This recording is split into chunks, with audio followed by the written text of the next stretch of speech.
the idea is that by focusing on systems change, hopefully we will reach more families than just doing direct services, and that we'll hopefully be able to make some structural changes which will support sustainability.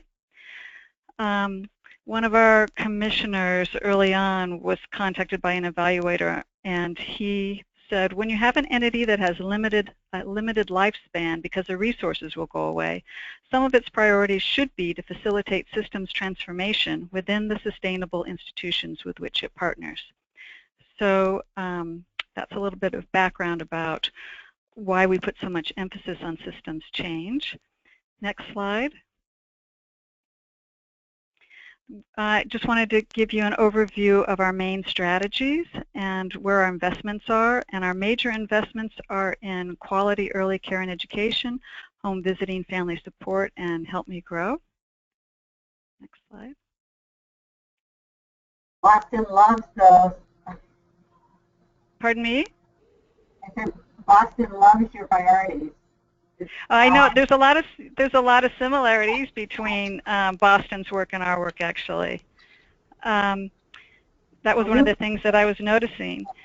So with our major investments, our major strategies, they link pretty much with our first three result areas. So our home visiting and family support, it actually it ties into other result areas as well, but sort of mainly is focused on parents or primary caregivers providing stable, supportive, and nurturing environments for their children.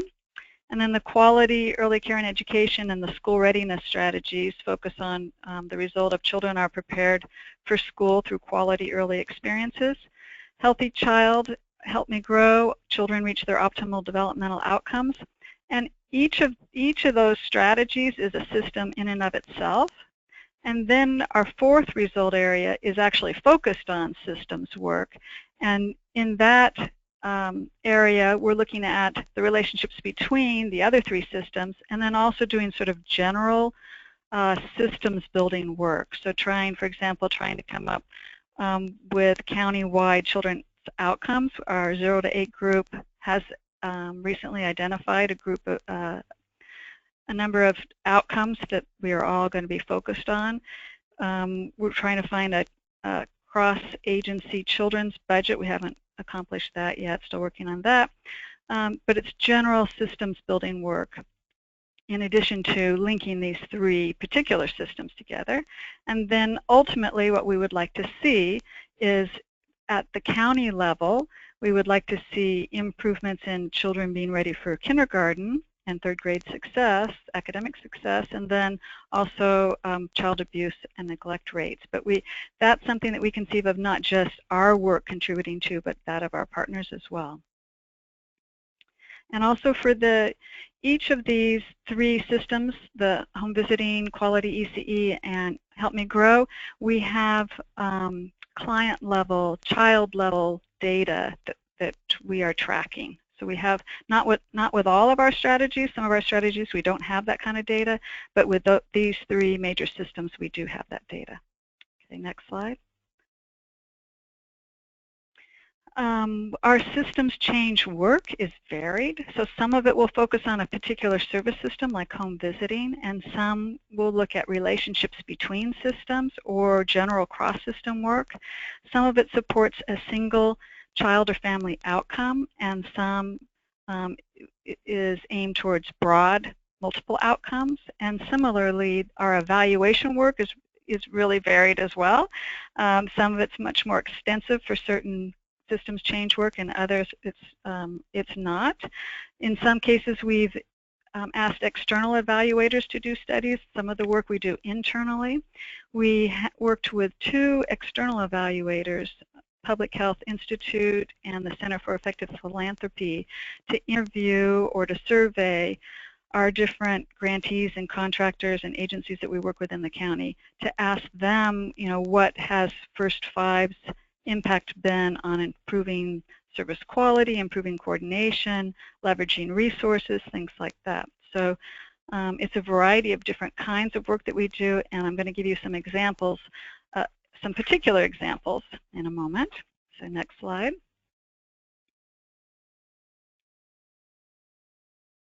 I personally have found Julia Kaufman's framework helpful in just thinking about what kind of systems work we're doing and what we're trying to achieve, what our outcomes are.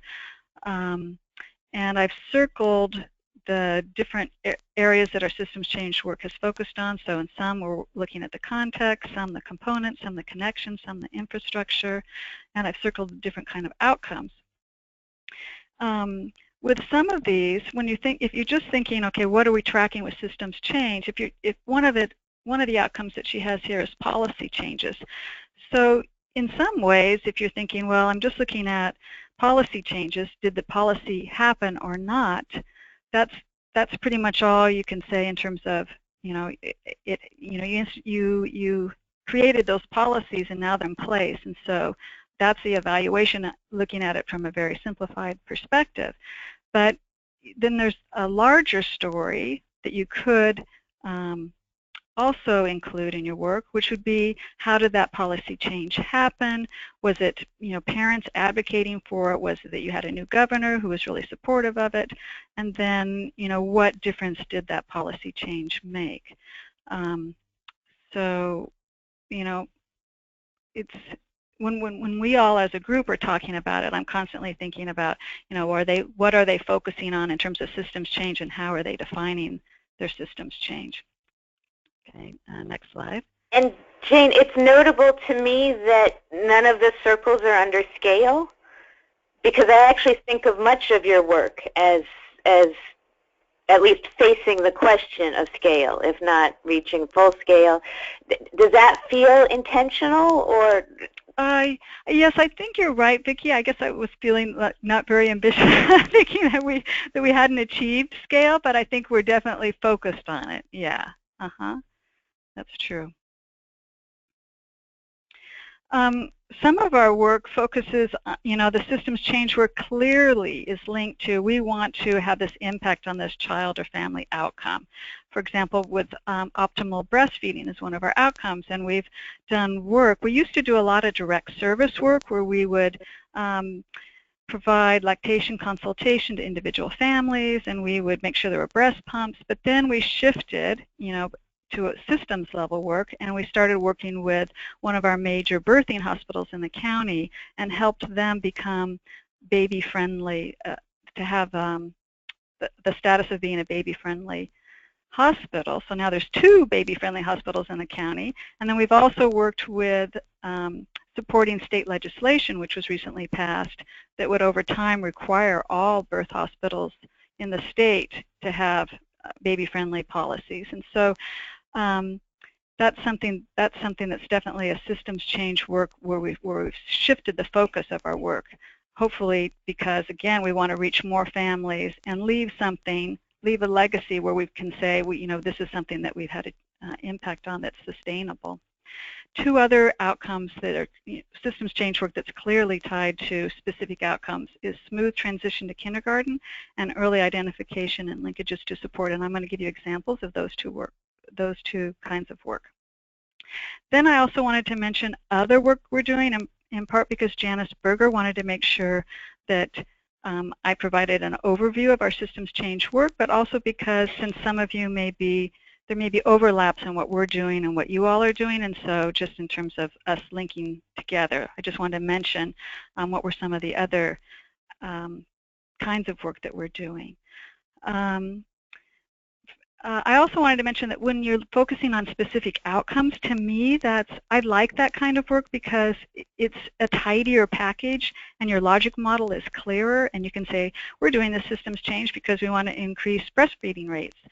With some of the other systems change work that we do, it's more general. It's, a lot of different outcomes. It's a lot messier. Trying to, track relationships between things is a lot harder.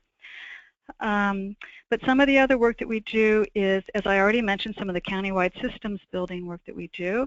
We also, with home visiting, we have over 10 different home visiting programs in the county, and some of our work has involved having a single point of entry so that we have people at the hospital when there's a baby born. They are triaging families into hopefully the best home visiting program, and then we're working on coming up with common standards and tools and outcomes. We just had an external evaluator, ASR, Applied Survey Research, conduct a study and give us recommendations on how we can move towards using common tools and identifying common outcomes. Next slide. We also do a lot of work. One of our main roles that we see ourselves as is provider capacity building. We do a lot of training, provider capacity building with providers. And some of that work is focused on individual provider practice, training on touch points and other best practices, frameworks. Some of it is on just increasing the number of providers because we have a dearth of providers, for example, mental health providers from diverse backgrounds with early childhood expertise, so we're trying to increase the number of providers. Some of it is agency changes, so we did a learning community with agencies who wanted to become more culturally responsive, and we had them do an agency self-assessment pre and post where we tracked changes in policies and practices. We're also working on having agencies adopt father-friendly principles, and then the early connections work in terms of adopting a family-centered model of care. And I think with a lot of this work, what we're finding is that having an agency focus is helpful versus an individual provider.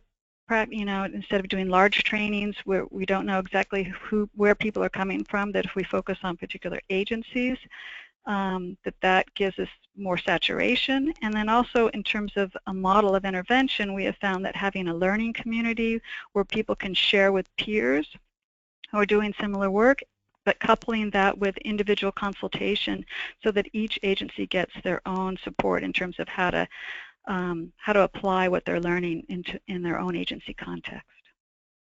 Okay, next slide. Then another more recent piece of work that we're doing is place-based work. And like Boston, we have family addresses for screening and referral. Help Me Grow. When we have family addresses for not the family engagement, we're doing more family support, but we have family addresses for that, but we don't have it for the ECE systems work that we're doing. But we've just started mapping services, the addresses of families that are receiving these services, and we are doing more place-based work in East Oakland, where we're hoping to pilot the use of the partner tool so we can look at agencies' awareness of each other's services and referral networks and things like that. We don't have a lot of funding for this particular piece of our work, so that's one thing that we need to get more funding in order to continue to do a lot of this work. Okay, next slide. Okay, so this is my first example. This one has to do with our outcome of smooth transition to kindergarten. And what I want to give you, the other one will be on Help Me Grow. And what I want to convey is how much the data, having data, including program level data and county-wide data, has supported our systems change work and sustainability. And also an example of how results from two different strategies or initiatives contributed to leading to more systems change work. And so the first example has to do with work that we began with a summer pre-K program. We piloted several years ago a summer pre-K program, 6-week summer pre-K program in schools with low APIs, and we were targeting children who had not had any kind of preschool or child care experience previously, and this was during the summer right before they entered kindergarten.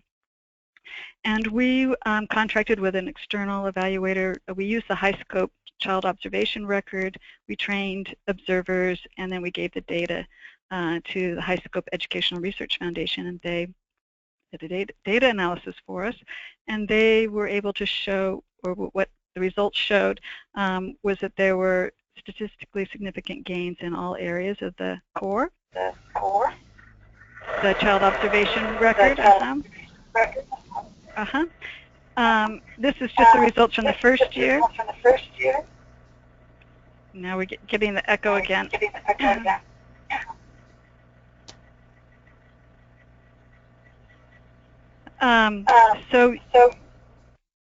So with the results from from the 2 years of doing that program evaluation work, that led us as an agency to expand to additional sites, to contribute our own funding to expand. And then it also led to us receiving funding from the Long Foundation, which allowed us to expand even further. And we also made some changes to the model based on the evaluation results. So we included parenting education, referrals to developmental screening, and also other community resources, and adoption of the use of a classroom tool, the APIC. So then what we found was that we enrolled those children who were in the summer pre-K program into our larger database. And then when we did, we were able to pull out those kids who had attended summer pre-K when we did kindergarten, when we used the kindergarten observation form. So when these kids entered kindergarten, then an assessment was done of their kindergarten readiness skills. And we could compare the kids who had been in the summer pre-K to those who hadn't had any preschool, and also to those who had more typical longer-term preschool experience. And what we found was that the ones who had the summer pre-K, which is every day for 5 or 6 weeks before kindergarten starts, that their scores on the KOF were higher than for those children who had not had any preschool, and they were comparable to the ones who had had longer-term preschool, except in the area of kindergarten academics. So as a result of having this data, then there was more interest among the school districts to do the summer pre-Ks, and we were, our end goal was that they would adopt the summer pre-K model, and that we would not have to continue to fund it. And so when we, through a process evaluation, learned that the school districts were having a hard time coordinating it because there wasn't any one person that was doing the coordination. That was one of the barriers, was, who's responsible for this summer pre-K program. So we funded them to help, establish their own way of coordinating the work so that it would be more integrated into their regular offerings. Then another thing happened. We had another assessment that was done that was broader, because when we first started the KOF, it was only in a limited number of geographical areas. Then we made an attempt to make a county-wide representative sample. Didn't quite reach it, but it was definitely a much larger sample than we had ever done before. And we found that only 45% of kindergartners were ready on all 4 domains of school readiness.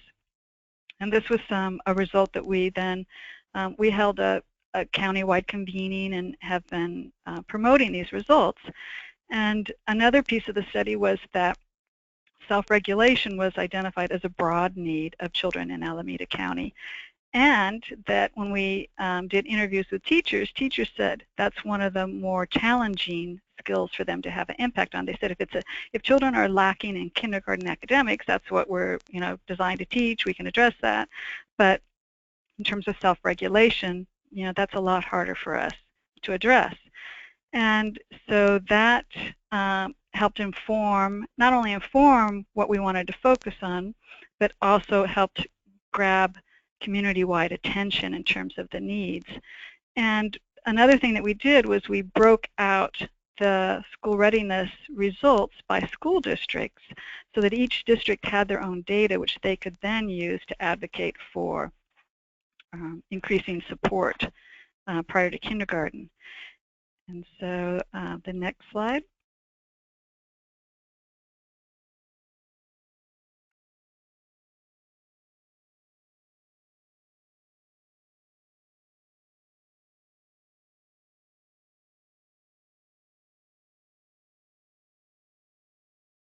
Okay, and then the next slide after that. So now 8 of 11 school districts now offer SBKs at 1 or more schools in their district without our funding. So to me, that's the system change that we wanted. What we also did to support further systems change, hopefully, is we created a guide that can be used as a resource for districts and schools that are considering starting an SBK. And we're also working with the schools to explore the use of a particular funding source because a lot of these districts, they may have the SBKs at 1 or 2 schools, but they don't have them at all their schools, and so we're hoping to further expand the number of sites. Okay. Next Jane, slide. I want to pause there for. It's a spectacular story. That is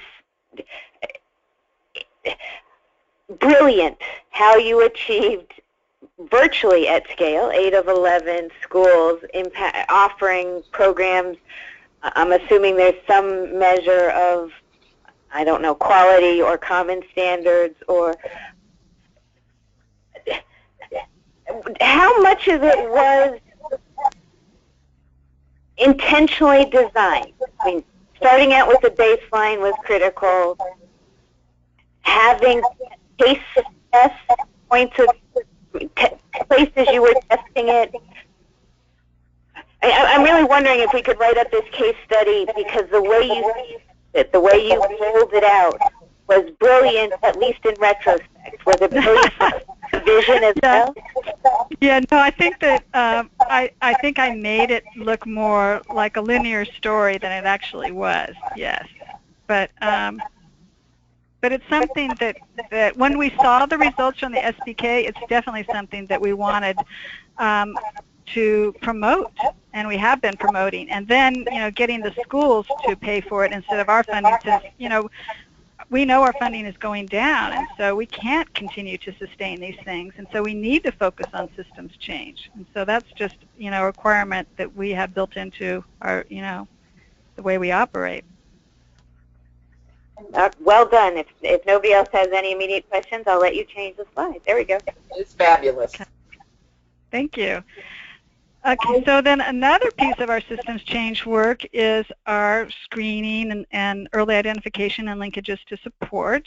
And our Help Me Grow program here definitely focuses on systems change. It's a piece of their logic model. Okay, then next slide. When you go back to Julia Kaufman's framework, they're working on, to me, this particular part of our work, it's the most systematic. It has the most pieces of a systems change approach of any of our efforts, because they're focusing on components, they're focusing on connections, they're focusing on context. I mean, there's obviously a lot more you could do, but they have more pieces than any of our other efforts. And so they're working on program reach, provider support, family access. There's lots of different ways to access developmental screening through home visiting, pediatric offices, QRS sites, community grantees.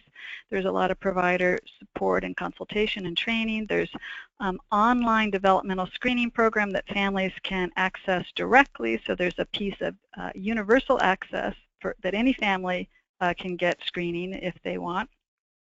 And then we've just recently started Learn the Signs Act Early at WIC locations, which then if there's some issues that come up, they can be referred to the Help Me Grow phone line and get screening, or they could go click online and get screening. So they're definitely working on reach and access and provider support. Next slide.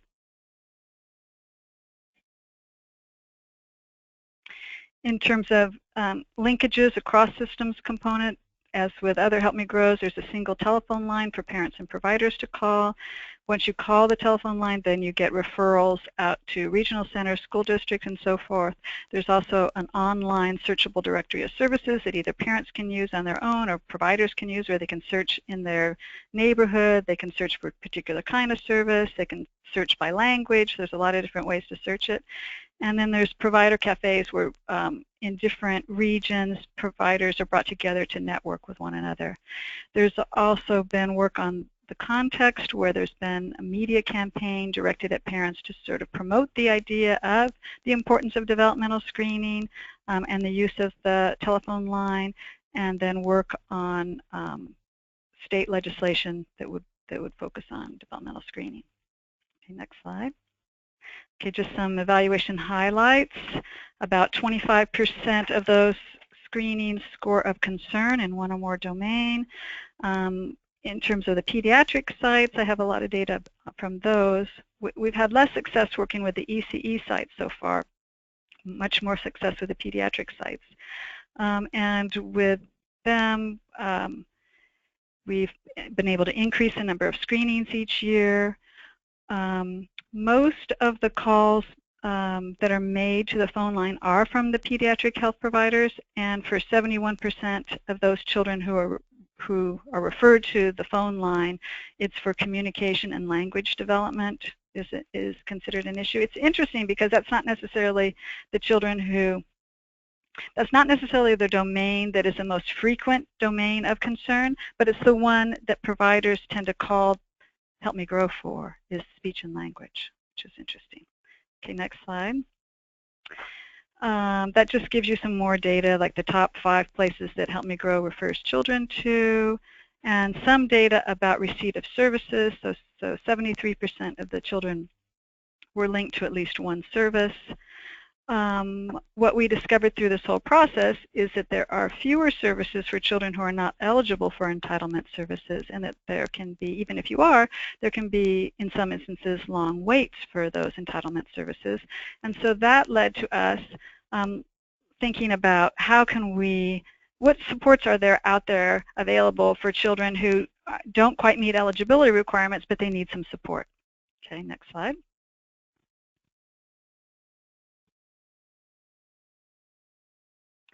So we took those results together with the school readiness results, which highlighted the needs of the children who didn't attend any kind of preschool or childcare because their school readiness scores were much lower than all the other children. And we said, oh, what we really need is we need somewhere where children can work on their speech and language and communication skills, get support for that, and for children who are not in childcare, you know, we need to target that population. And so using results from both of those efforts, then we decided to focus on another issue that came up was families getting access to these services. Transportation was a barrier, language was a barrier.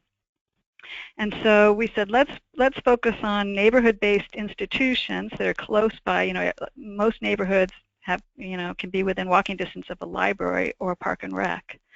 There are institutions that families that offer, in many cases, free or low-cost services that families trust in a lot of ways. They're familiar, they're not going to go away.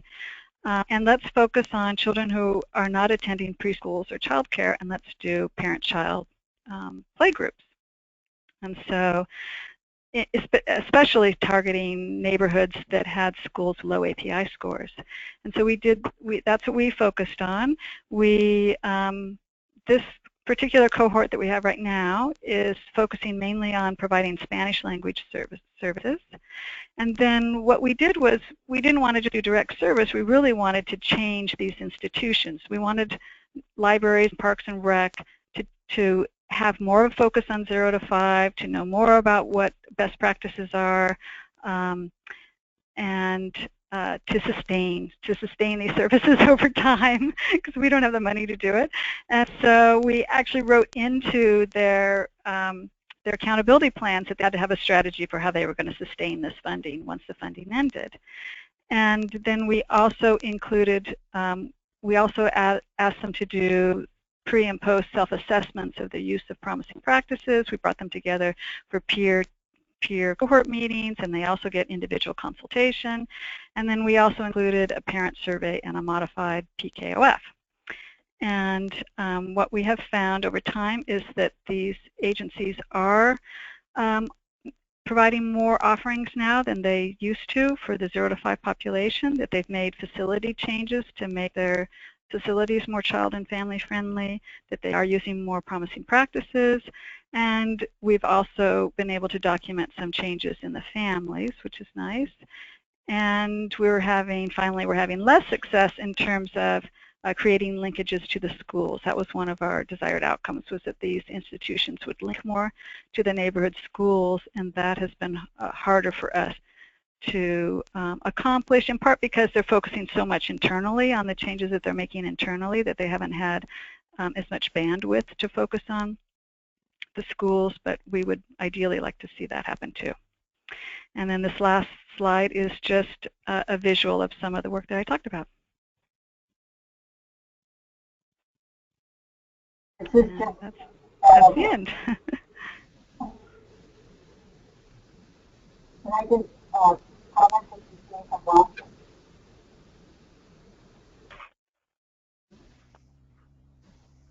And I really would like to open it up to anybody who has reactions or feedback or particular questions that you'd like Jane to speak to in a little bit more detail. I'm still digesting this last slide and quite wowed. I think that that's a terrific story to tell and a very clear way to tell it, Jane. But anybody else that has thoughts or feedback or reactions or questions? Actually, this is Jane from Boston. Uh-huh. Okay, I think it's really outstanding, and what it is it's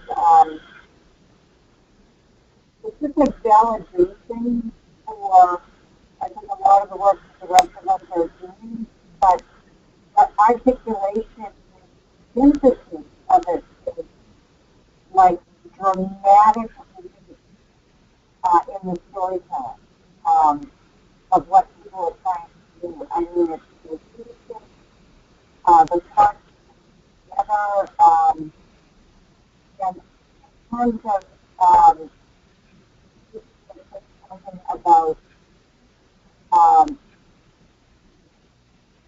you know, it just made me think about where you can now it's called a developmental evaluation. So at some point in the follow-up, I'd love to talk to you a little bit more about how you came to the point that this PowerPoint represents the synthesized many things of work, and we're able to identify the outcomes on the back of how the I'm going to interrupt for just a sec because, Jane, I'm having a hard time understanding you. I don't know if that's just my connection and other folks are not, but it may be that you need to call in on a phone line. Jane Wellenkamp, did you get the question? I didn't. Okay, I'm sorry. I'll try to call in on the phone. Thank you. In the meantime, other... Jane? Yes. This is Rebecca, did you Hi, find Rebecca. any differences in the outcomes for we call our play and learn groups, analyzing it by provider type? One of the things we had found is the challenges with unlicensed providers, and so started to work with that group specifically. Uh-huh. Because you found that they weren't as strong as results with the unlicensed providers? Right. Well, our quality system was fairly new at the time we started it, and they hadn't been real engaged in it. It's gotten a little better as the quality system has gotten better, but by no means are the kids ready when they get to K if they're not doing something that enriches language. I'm sorry. Uh-huh. The other question I had was,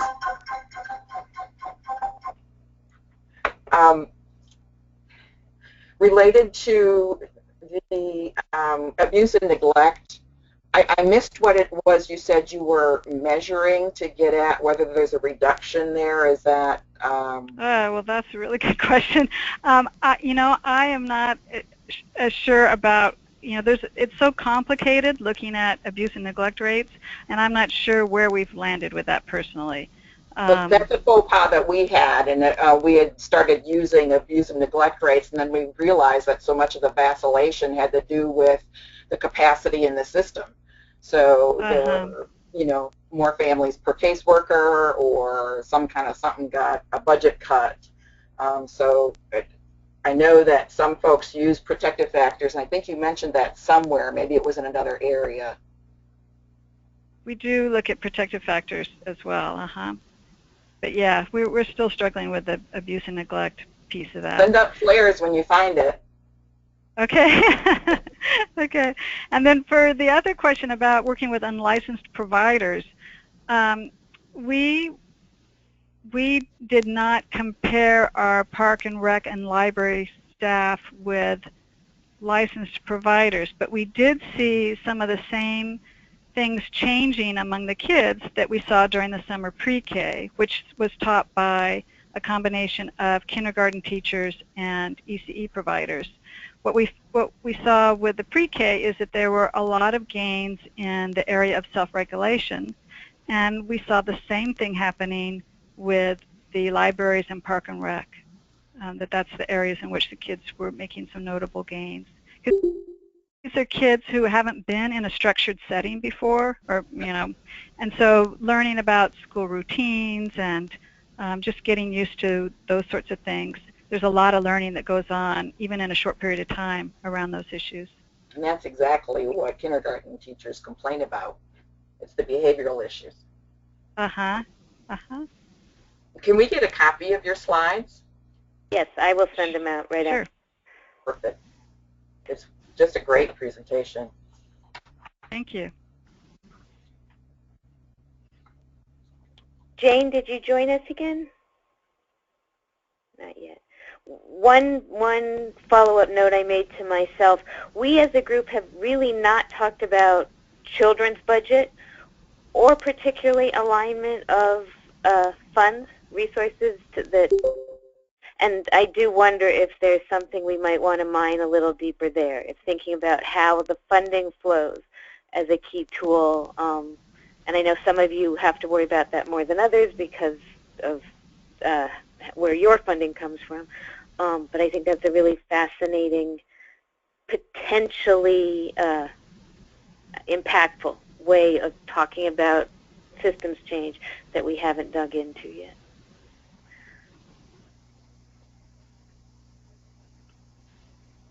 Other questions or feedback? And I hear a lot of beeping, but maybe that's not Jane. It is Jane back. from Boston. Hey. We can hear you much better. I'm glad. Okay. All right. So I called in. That was probably me beeping. So what I had wanted to say to Jane from Alameda is that what is really incredibly valuable is the synthesis of multiple strands of work with almost a mapping back from how the kids are doing, or from looking at the quality of the programs. But I think that this is a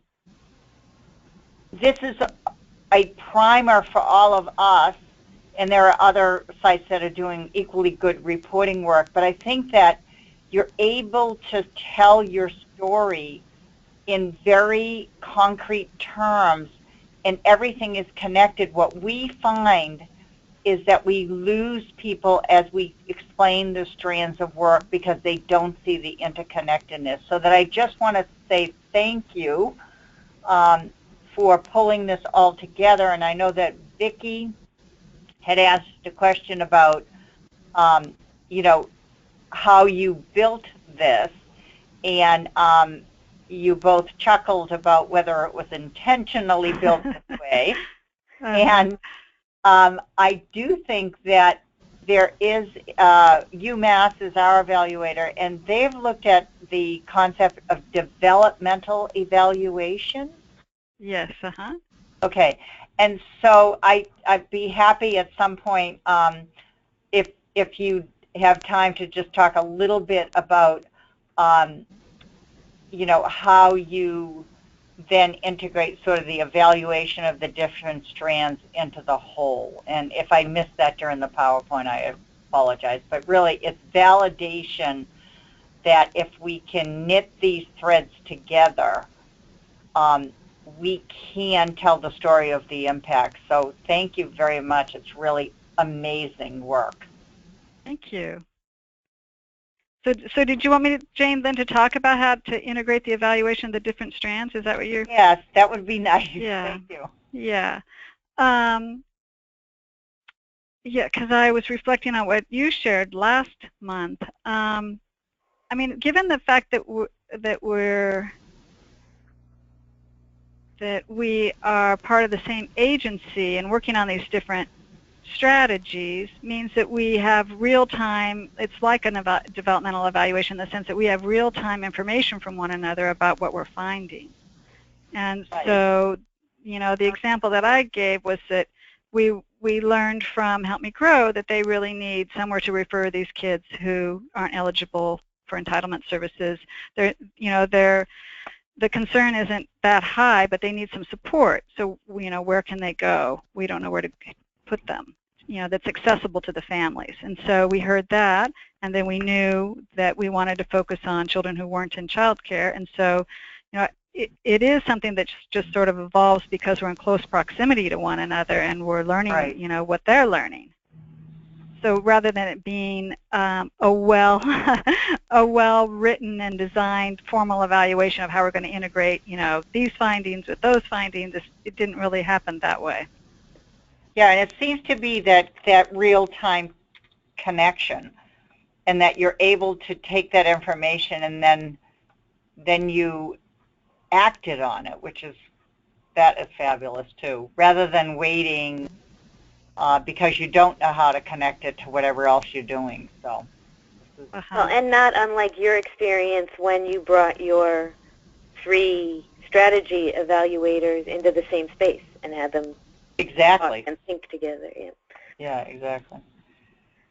But we get a lot to learn, so I think a road trip to Alameda is in order. Now I have to get a funder to send us. So, but anyway, thank you, EC LINC. And it may be worth asking you to reflect a little bit on the question you posed to Boston even before Jane joined us during the introduction.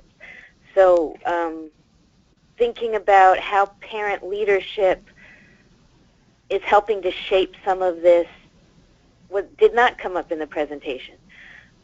No, you're right. How are parents engaged in Alameda? I mean, clearly active consumers and beneficiaries, but are they also helping to shape these initiatives? Yeah, because I was thinking about that this morning. You know, I don't think what we see as our roles are catalyst and capacity builder. They're more, and we focus a lot more. Yeah, convener and direct service provider. So we focus more on, like, if you look at from top to bottom efforts. I saw, Jane, your work as showing how grassroots or bottom up can make changes in the system, and we focus more at mid-level and higher level. Right. Which isn't to say there aren't people in the county. There's someone in the county who got a Kellogg grant recently to really expand their work on family engagement. And we do have individual grants that are working on family engagement, but it's not been a major focus of our efforts in our agency. Well, I think for us it's where we started, because we don't do direct service.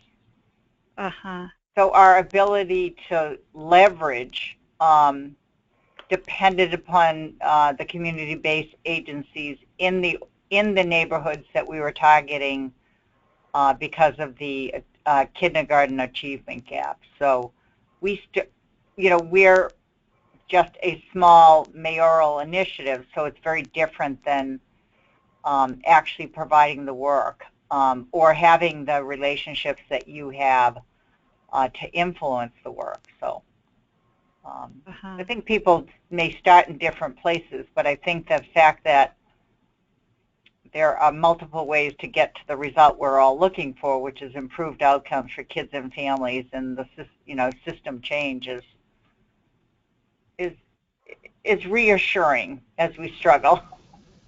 Yes, yeah, absolutely. And I think that's a big part of what we've learned from all of you, is that there are lots of facets of this gen and lots of ways to impact the outcomes that we all share. And as Jane said earlier, none of this work is linear. If you're looking for linear work, you need to be in a different business, right? You just can't you can't let perfect get in the way of progress. That's just how you have to cope, I guess.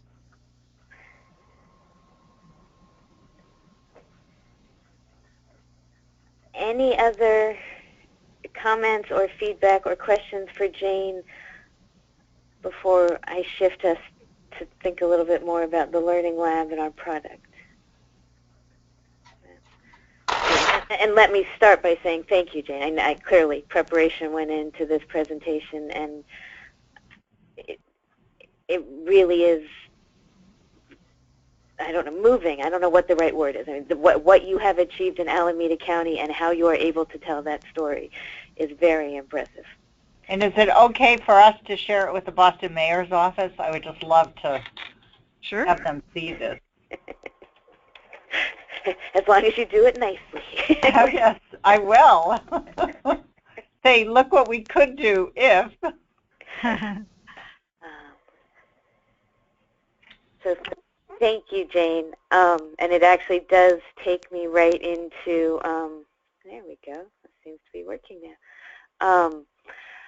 I want to thank those of you, which is most of you, who got back to me on the draft paper I shared. Your comments make it a much better product.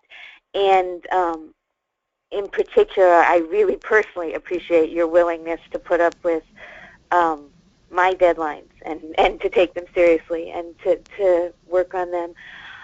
I am going to do a next version that includes all of the changes you sent in, adds Boston and Alameda to the case studies that are briefly presented, and pulls out some lessons from them.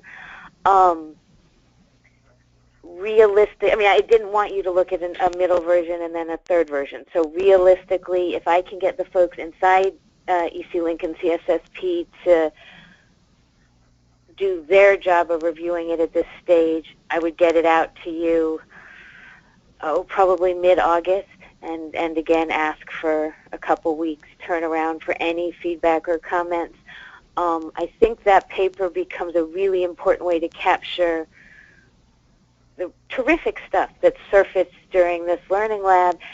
And really, these two initial learning labs are building the plane as we fly it. I mean, it's felt very helpful to me, but trying to be a little bit more intentional about how a learning lab is designed and how we draw out the information from the sites and what work goes on in between meetings is part of our learning as EC LINC. So both the toxic stress and the systems evaluation learning labs are wrapping up with a phase of reflection and what have we learned from these and how do we want that to inform the process for the next set of learning labs. Certainly, if you are ever in the mood to take a look at the version of the paper you have and comment on it or go more deeply into it, all comments are welcome, and it's very much still a work in process and not too late. Then I have one more sort of open-ended question I want to throw out to you guys, but I did want to mention thank you to several of you who enthusiastic replied right away, yes, we want to hear from Denver. Emily said she would be glad to do that. I was hoping to have a date from her today. Our exchange was it probably won't work for her in August because of vacation and trainings and other stuff. So I am hoping that I can get her to commit to either the second or third week, Wednesday, because that seems to work for most of you, in September.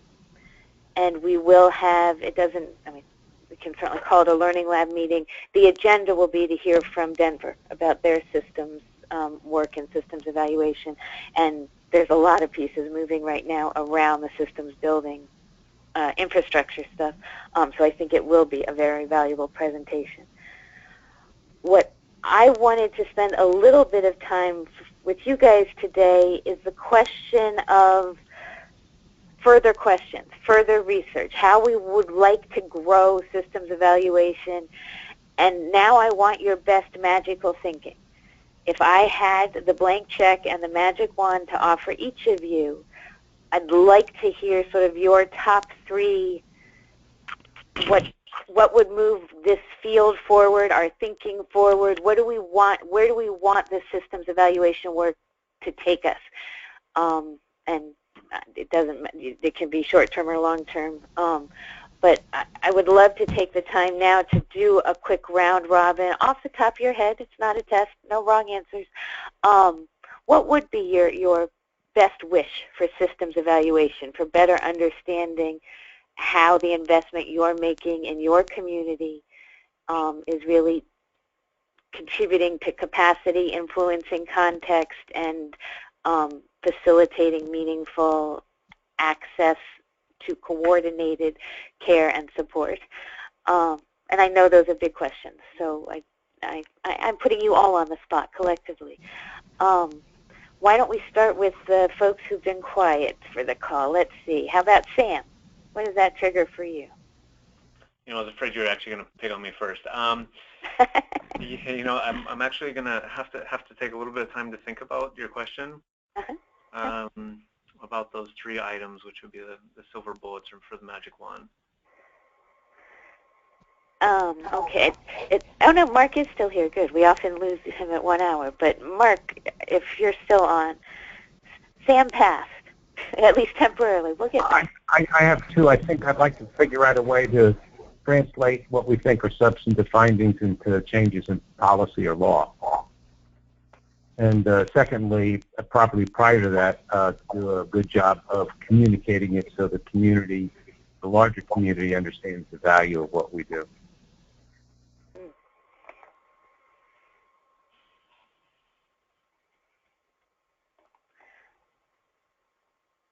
Said pie in the sky, Vicki. No, those are great, and except that I'm not optimistic about state law in Florida. I think they're achievable. Really helpful thought. I didn't think we were supposed to put a boundary around achievability. Rebecca, even in your new role, what would you wish for Kent County and Michigan?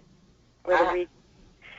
I think it's probably light years away, but I think it would be helpful if in some fashion we could look at Jane's slide on, I forget if it was impact, but just beginning with, are there common outcomes among the jurisdictions doing this systems evaluation work that we could be looking at and learning something from, whether they're measured exactly the same or the same instrument is used. I'm not an evaluator, so I'm not sure how critical that is, but there's just so much to learn from, and I'm anxious to get a copy of Boston's slides from I missed last month. But I think all of those things are critical, not just for our continued learning together, but learning from each other, and I think that those are just common threads and problems, processes and funding streams and all of that kind of fun stuff.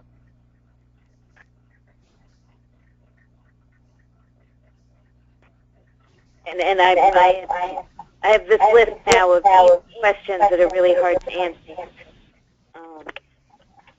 So common outcomes felt like something that would be easy to sort of solicit from multiple communities, and it's a much harder question to answer than I thought going in, but I think that is still a goal of the work we're trying to do as EC LINC, and makes a lot of sense.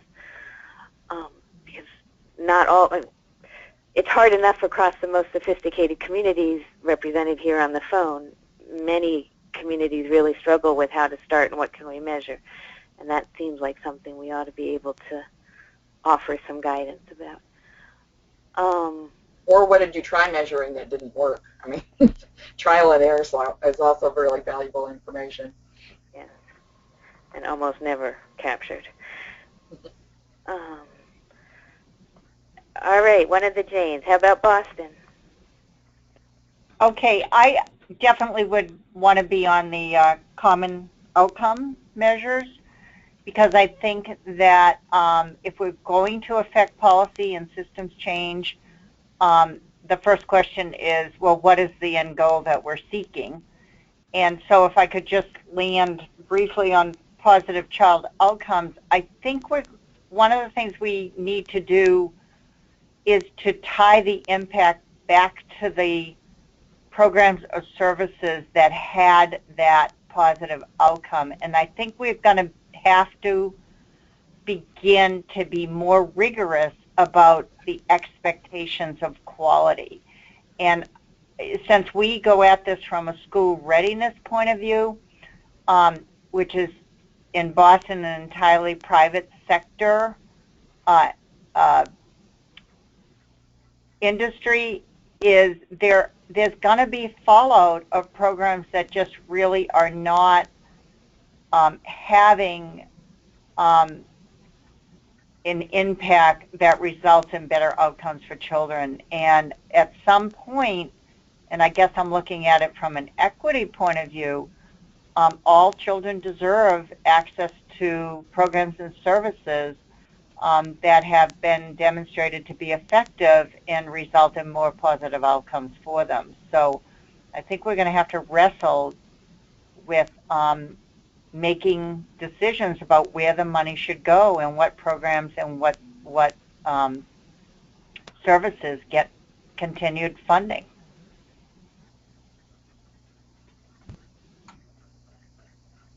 So we use the evaluation results to really beginning to, make choices, and it's going to be a very difficult political challenge. That is certainly coming up in the QRIS conversations. Yes. What does it mean when they're not meeting baseline quality expectations?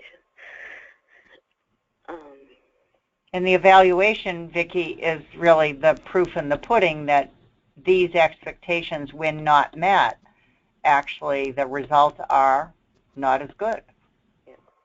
If you can't show that the results aren't not as good, then you can't make those choices of funding based on what you're defining as quality.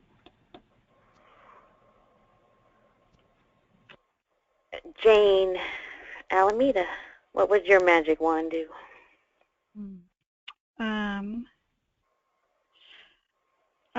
I'm interested.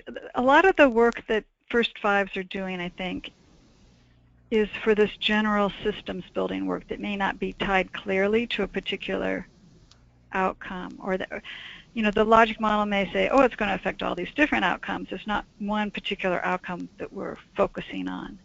And so I'm curious how to address that and talk about that when you have a messier, more general systems kind of work.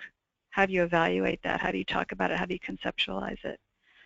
Versus something that's just clearly focused on a particular outcome. It's so much easier to follow what the strategies are and what's happening.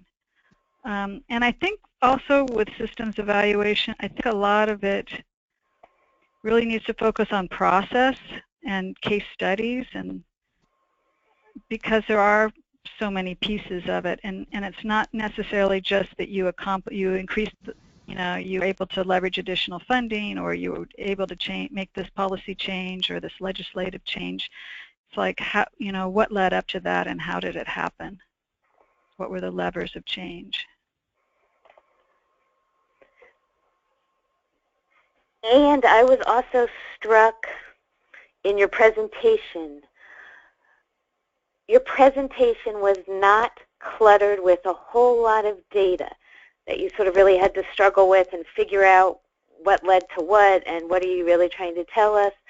It used fairly clean data points and described the process through which they were considered and decisions were made and different investments were made in infrastructure or in growing a program. I wonder if the measures of general systems building are just too muddy to communicate well. And what we do is communicate about the places like the two you picked, which are perhaps a little bit more linear, but involve a lot of that messy stuff behind the scenes too. That's sort of the thread that part of your presentation got me playing with. Because I do, sometimes when I prepare for these systems evaluation calls, I okay, I have to do my homework so I can understand the metrics and I really get this data conversation. And yours didn't put me off that way. I mean, I didn't have to be a statistician to get it. And I think there's something there. yes, how we keep having the process conversation while we're looking at the impact is a real struggle. Sam. Sure. Yeah. I really like that last point that Jay made. You know, I get really interested in understanding the ripple effects of the system work that we do.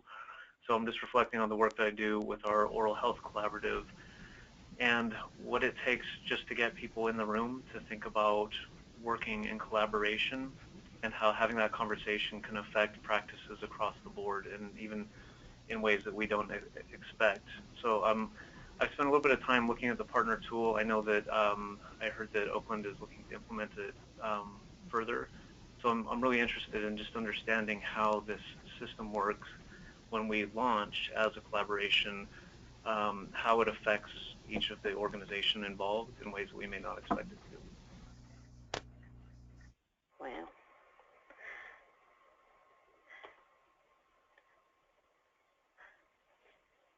Well, I knew I would get some of the right next questions from this group. And Jane, I also want to thank you for I do think there's a layer of equity in all of this that we want to be rigorous about and have the overlay of the place-based work with the intervention work in ways that allow us to have that conversation around systems.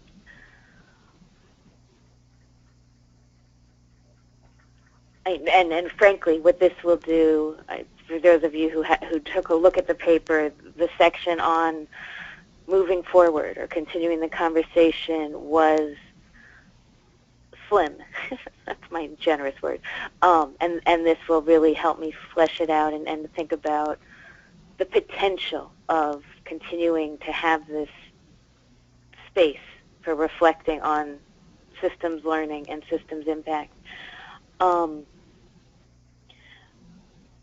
Anything else? It is 2:20, and I certainly don't mind letting you guys go a whole 10 minutes early. Is there anything else on anybody's mind that you wanted to share here?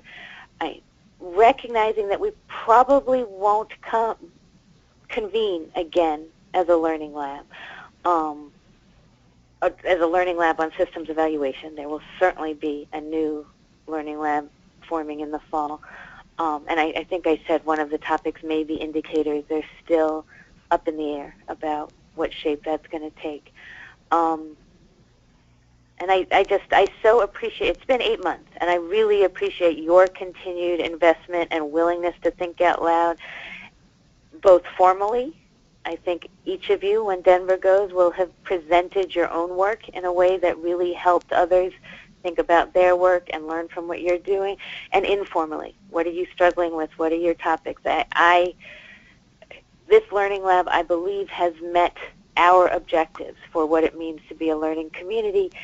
And I very, very much hope that you all feel that you know each other well enough at this point to share any questions that come up, to sit down together and think out loud about the partner tool, whatever it is, where you have a sense that, oh, Boston's doing a lot with parents. We should really draw on their learning. And now Ventura County, as we all look forward to your new survey.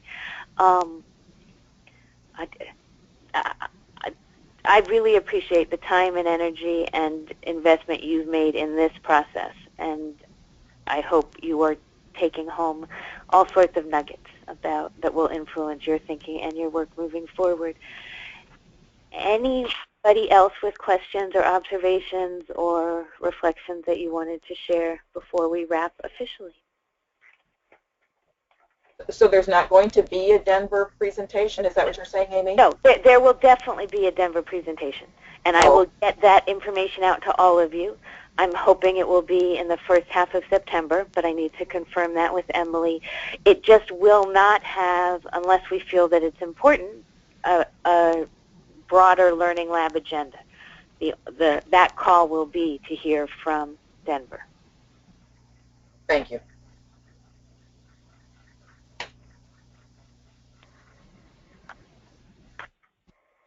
Just want to thank you, Vicki, for facilitating it and bringing us together, and it has been really stimulating and helpful.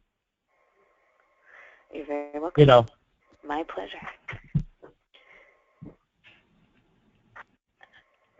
All right. Well, everybody gets an extra bathroom break today. A happy summer. Do not hesitate as you're having your shower thought or end of the day, whenever you do your deep thinking, to send a note if anything strikes you about EC LINC or the Learning Lab or how topics you'd like to see moving forward. We're still here, and the Learning Labs will still continue, and this has been a pleasure. So enjoy the rest of today and the rest of your summer, and I will be in touch with a paper and more deadlines. Thank you, Thank Vicki. you. Thank you, everyone. Bye. Bye.